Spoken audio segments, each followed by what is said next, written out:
You know when you're at the traffic lights and you pull up and nothing's wrong, nothing's weird, you've not done anything wrong, everything's okay.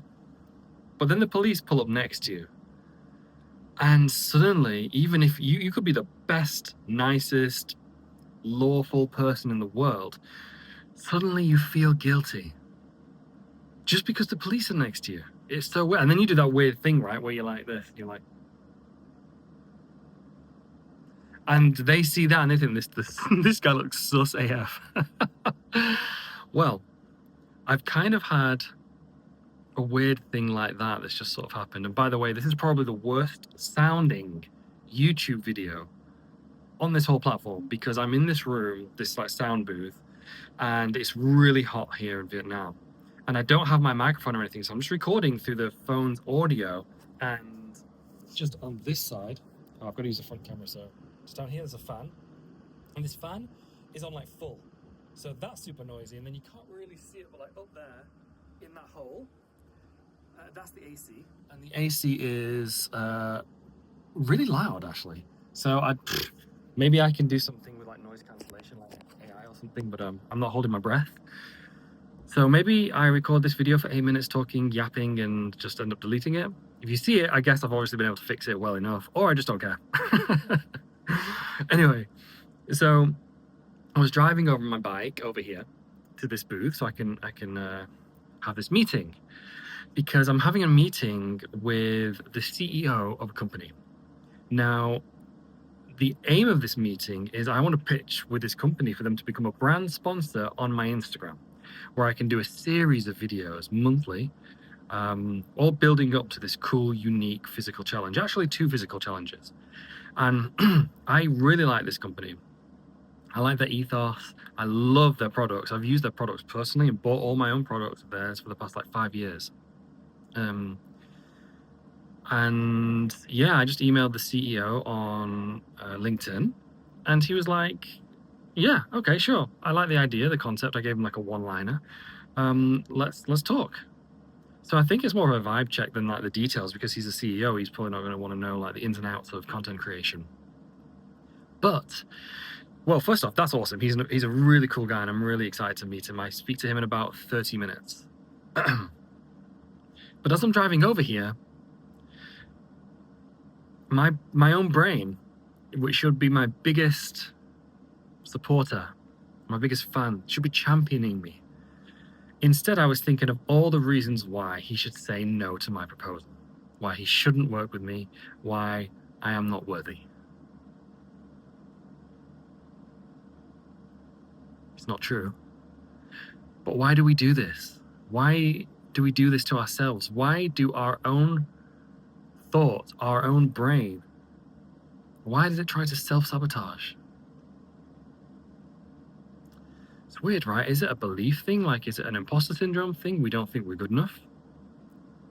Because in reality, in actuality,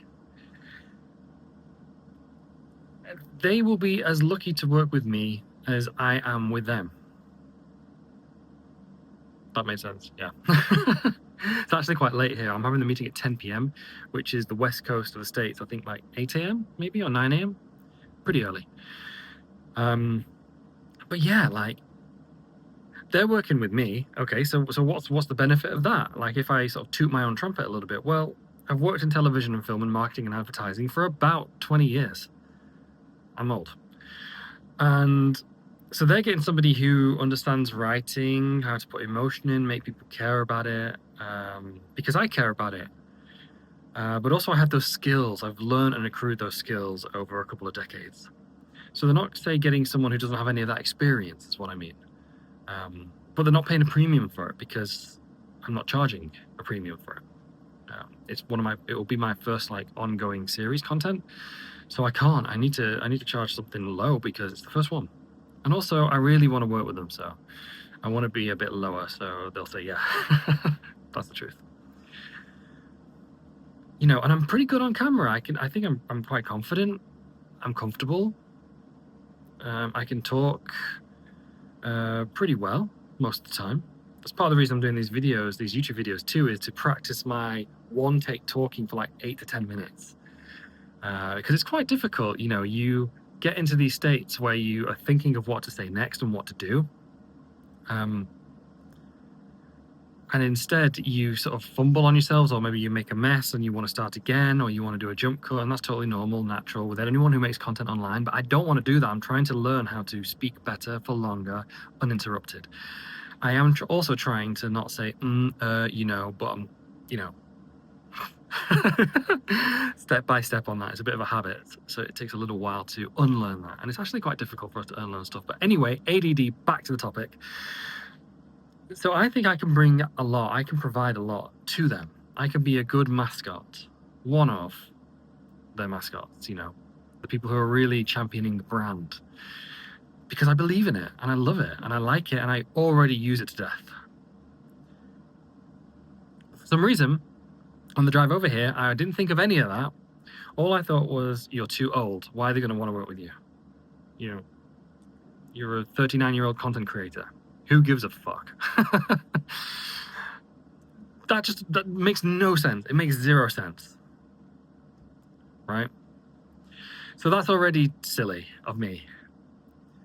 But then I guess the other self-doubt things are like, maybe I don't say the right things. Maybe I don't pass the vibe check, quote unquote. I mean, yeah, possibly. If it doesn't work out, it doesn't work out. I applied for a job recently. I didn't get it. Things don't work out. Most things that you go for, in my experience, in my life, don't work out. You know, it's a small selection do and a bigger selection don't. Especially if you're trying more things, and you know, you're going to get more no's, but you're also going to get more yeses. That turned into some sort of weird pseudo life lesson. Anyway, I guess the closing thought for this video is, if you ever get into that zone, here's what I recommend. Here's what I suggest you do. Because I did this just before I came in here, and that was stop the self-criticizing, self-deprecation spiral.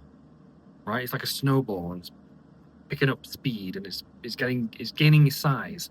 And that size is all the reasons why you shouldn't do a certain thing, or you're not good enough, or whatever. And so do what you can to stop that. For me, I took a deep breath. And that really helped. That really helped. But then also I questioned it, and honestly, this works really well. Like, if you start to think I'm not good enough, just go, why? Why? Says who? A really good question to ask is, okay, where's the evidence? Because most likely there is no evidence, because most likely it's just like a weird defense, self-sabotage thing that really falls apart under questioning. So, I don't know if you do this. I don't know if you do this too, but if you do, maybe one of those techniques can help you out. And also know that you're not alone. I do it. Hundreds of thousands, millions of other people do it too. So, also, subscribe if you want to see if this works out. And maybe follow along my Instagram. I may or may not remember to link that down below, because if it works, you'll see a video of me collabing with a brand, and this will be because of this meeting I'm about to have. So, yeah, fingers crossed. All right, bye.